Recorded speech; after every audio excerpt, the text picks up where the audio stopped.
ഒരു കാട്ടിൽ വളരെ വലിയൊരു ആൽമരമുണ്ടായിരുന്നു. അതിൻ്റെ ഒരു കൊമ്പിൽ ഒരു കാക്കക്കൂടുണ്ടായിരുന്നു. ആ കൂട്ടിൽ ഒരു കാക്കയും ഭാര്യയും 3 മക്കളുമാണ് താമസിച്ചിരുന്നത്. ഒരു ദിവസം ഒരു വലിയ പാമ്പ് ആൽമരത്തിൻ്റെ ചോട്ടിലെത്തി. പാമ്പ് ആൽമരത്തിൻ്റെ ചോട്ടിലൊരു മാളം കണ്ടു. ആ മാളത്തിൽ പാമ്പ് തന്റെ താമസം തുടങ്ങി. കാക്കകൾക്ക് പാമ്പിനെ പേടിയായിരുന്നു. അവർ തീരെ പ്രതീക്ഷിച്ചിരുന്നില്ല പാമ്പ് അവർക്ക് ഇത്രയും അടുത്ത് താമസിക്കുമെന്ന്. കാക്കയുടെ ഭാര്യ പറഞ്ഞു, നോക്കൂ, നമ്മളതിനെ ശല്യപ്പെടുത്തണ്ട.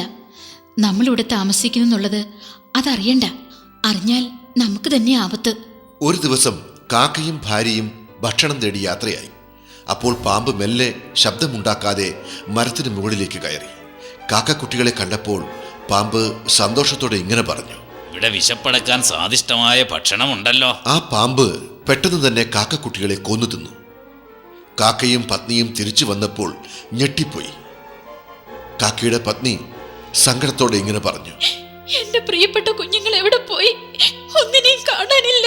പാവം കാക്കയുടെ പത്നി വളരെയധികം ദുഃഖിതയായി.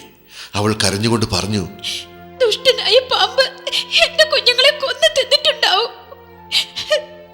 കാക്കകൾക്ക് വളരെയധികം വിഷമം വന്നു. ആ പാമ്പാണിതിന് കാരണമെന്ന് മനസ്സിലാക്കിയ കാക്കയുടെ പത്നി ഇങ്ങനെ പറഞ്ഞു, വരൂ, നമുക്ക് ഇവിടെ നിന്ന് പോകാം.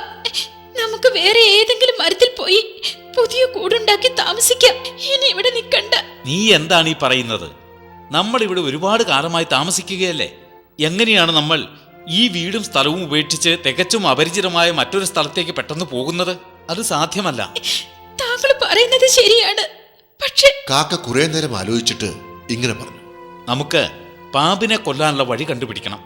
വരൂ, നമുക്ക് എൻ്റെ കൂട്ടുകാരനായ നായയുടെ അടുത്തേക്ക് പോകാം. അവൻ വളരെ ബുദ്ധിശാലിയാണ്. തീർച്ചയായും അവൻ നമ്മെ സഹായിക്കും. 2 കാക്കകളും പറന്ന് തങ്ങളുടെ കൂട്ടുകാരൻ്റെ അടുത്തെത്തി.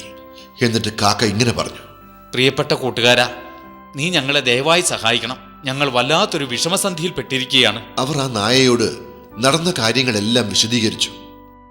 നീ ഞങ്ങളെ പാമ്പിന്റെ കയ്യിൽ നിന്നും രക്ഷിച്ചില്ലെങ്കിൽ ഞങ്ങൾക്ക് ആ വീട് ഉപേക്ഷിക്കേണ്ടി വരും. അതുകൊണ്ട് നീ ഞങ്ങളെ സഹായിക്കണം. നായ കുറച്ചുനേരം ആലോചിച്ചിട്ട് ഇങ്ങനെ പറഞ്ഞു, പ്രിയപ്പെട്ട കൂട്ടുകാരാ, നിങ്ങൾ ആ കൂട്ടിൽ ഒരുപാട് കാലമായി താമസിക്കുന്നുണ്ട്. നിങ്ങൾ ആ വീട് വിടേണ്ട കാര്യമൊന്നുമില്ല. പേടിക്കാതിരിക്കൂ. എൻ്റെ കയ്യിൽ പാമ്പിനെ കൊല്ലാൻ നല്ലൊരു സൂത്രമുണ്ട്. അതെന്താണെന്ന് ഞാൻ നിങ്ങൾക്ക് വിശദമാക്കി തരാം.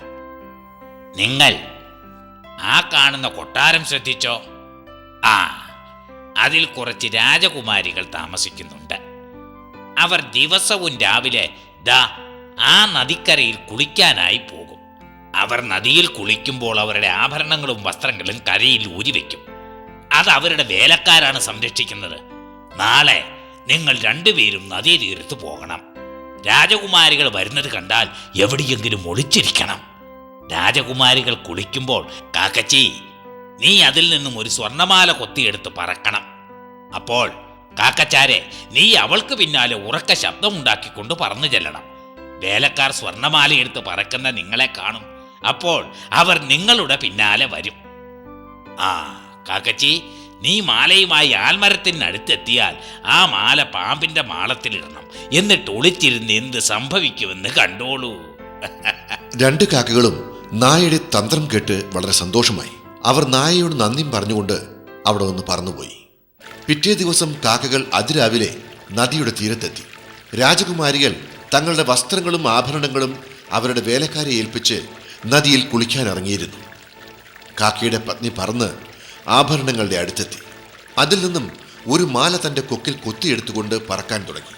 ആൺകാക്ക ഉറക്കെ ശബ്ദമുണ്ടാക്കി പത്നിയുടെ പിന്നാലെ പറന്നു. വേലക്കാർ മാലയുമായി പറക്കുന്ന കാക്കകളുടെ പിന്നാലെ ഉറക്കെ ശബ്ദമുണ്ടാക്കിക്കൊണ്ട് ഓടി.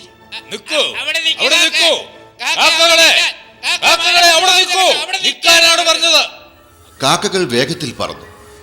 വേലക്കാർ കാക്കകളുടെ പിന്നാലെ ഓടിക്കൊണ്ടേയിരുന്നു. പെട്ടെന്ന് ആ കാക്കകൾ ആൽമരത്തിന്റെ ചുവട്ടിലെത്തി. കാക്കയുടെ പത്നി മാല പാമ്പിന്റെ മാളത്തിലേക്കിട്ടു. വേലക്കാർ ഇതെല്ലാം കണ്ടു. അവർ നീളമുള്ള ഒരു വടിയെടുത്ത് മാല പുറത്തെടുക്കുവാൻ നോക്കി. മാളത്തിനകത്ത് ഉറങ്ങുന്ന പാമ്പിന്റെ മേൽ വടി കൊണ്ടു. അതിന് വളരെയധികം ദേഷ്യം വന്നു. അത് പുറത്തേക്കിറങ്ങി. പാമ്പിനെ കണ്ട വേലക്കാർ ഞെട്ടി. അവർ തങ്ങളുടെ കയ്യിലുള്ള വടി കൊണ്ട് അതിനെ അടിച്ചു കൊന്നു. എന്നിട്ട് ആ മാലയും എടുത്ത് തിരിച്ചുപോയി. ഇത് കണ്ട കാക്കയും ഭാര്യയും വളരെയധികം സന്തോഷമായി. കാക്കയുടെ ഭാര്യ ഇങ്ങനെ പറഞ്ഞു: അങ്ങനെ ദുഷ്ടനായ ആ പാമ്പ് മരിച്ചു. നമ്മൾ രക്ഷപ്പെട്ടു. അവർ ഒരുപാട് കാലം ആ ആൽമരത്തിൽ സമാധാനത്തോടെ താമസിച്ചു. ഈ കഥയിൽ നിന്ന് നാം പഠിക്കുന്ന പാഠം ബുദ്ധിമാന് ആരെ വേണമെങ്കിലും തോൽപ്പിക്കാൻ കഴിയും എന്നാണ്.